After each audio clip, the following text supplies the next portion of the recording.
Are we on?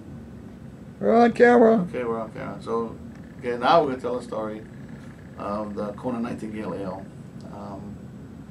A beer that began, as the name suggests, in Kona, on the Big Island. So this story has a lot to do with the actual nightingale, which is the donkey. In Kona they call it the Kona Nightingale. And there's a little bit of history over there. Kona was coffee plantation country, still is in some parts.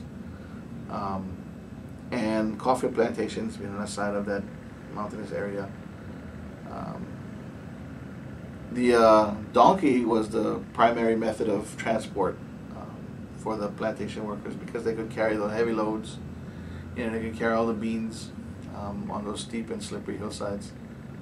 And that was the way for a long time until around after World War II, when surplus military jeeps became very abundant. And at that point, the donkeys lost their jobs. So I had a lot of unemployed donkeys, kind of like nowadays. And what happened was the donkeys ended up living, in sort of roaming in their own herds. But the reason they got called Nightingale, at least the story that I was told, was that most plantations, the families that owned the plantations, could only afford maybe one donkey for the most part. So at night, when they were in the pens, the donkeys were all separated, sort of isolated and lonely, and so they'd bray, they'd call into the night and just to answer each other so they didn't feel so lonely. At least that's the story I've heard. That's why they got the name Nightingale.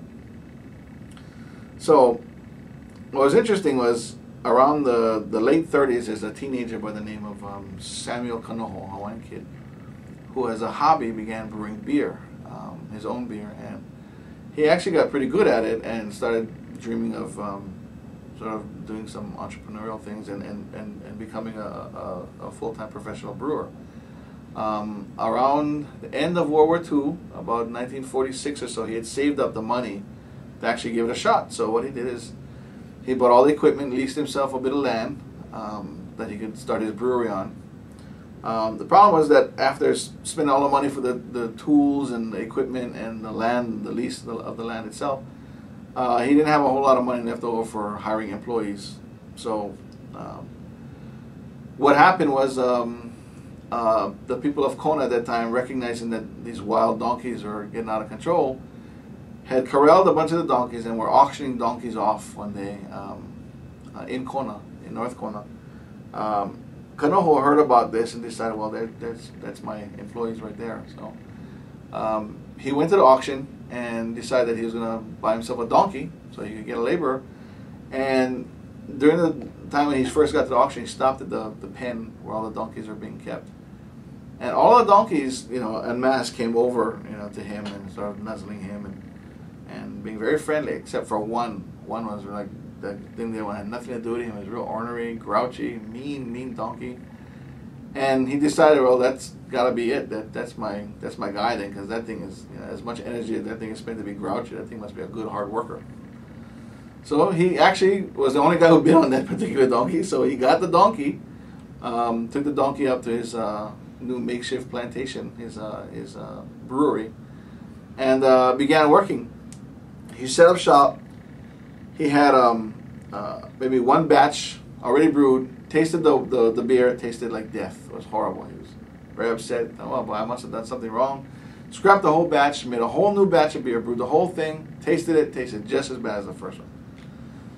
So now he's really getting worried. He's like, man, something happened, and he's thinking this is not good for business. Obviously, my bills are all going to come due. So one day he's walking across the property that he's leasing as his brewery, trying to figure out what he's doing wrong, in his beer brewing operation, because up to now his recipe has been fantastic. Well, all of a sudden it's so bitter. And he gets to the stream that crosses the property, the stream from which he takes the water to make the beer. And standing on top of the stream is the donkey. And the donkey is pissing in the stream. Now, he tries to get the donkey to stop, and the donkey is ornery. The donkey is mean.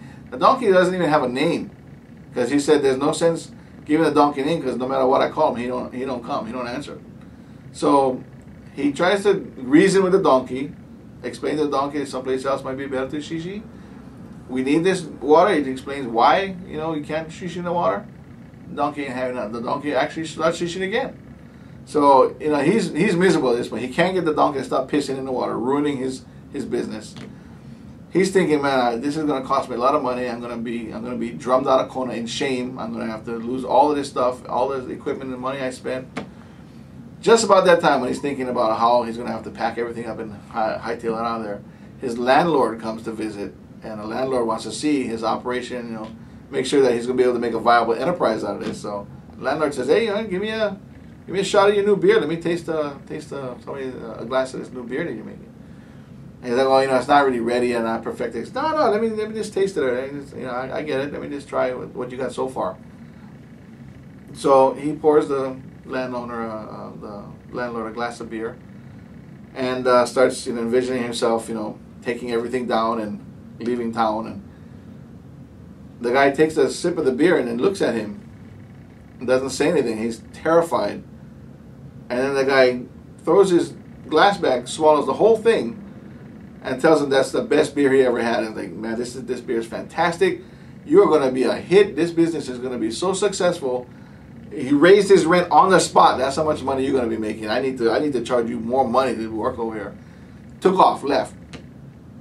Konoha, he's just stunned. He's like, can't believe that this thing is going to be. He can't believe anybody liked this beer. But hey, now he's feeling bolstered by this. What the hell? So he brews up that whole batch. He bottles everything up, puts it in the boxes, loads up the donkey, takes it down to Kona town, distributes it at all the different bars. You know, you guys all tried it. It was a huge instant hit. Everybody loved that beer. That thing became so popular that he ended up having to make a giant factory in Kona, and the Kona factory is still there. He named the beer Nightingale Ale in honor of his, you know, evil donkey. And that factory is still there to this day, still brewing the same beer, you know, from the same recipe.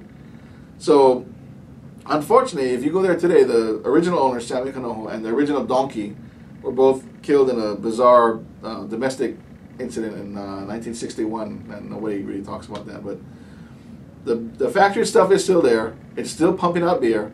They've actually hired now. They have a whole stable full of donkeys to do whatever work the donkeys do on the beer. You can go there and actually take a tour of the brewery. They show you all around. The only thing they won't show you is the job that the donkeys do, and that's probably for good reason. But anyway, that's the story of the Kona Nightingale Ale. Now, get out of my house. Out of my house, I said. Don't look at me like that.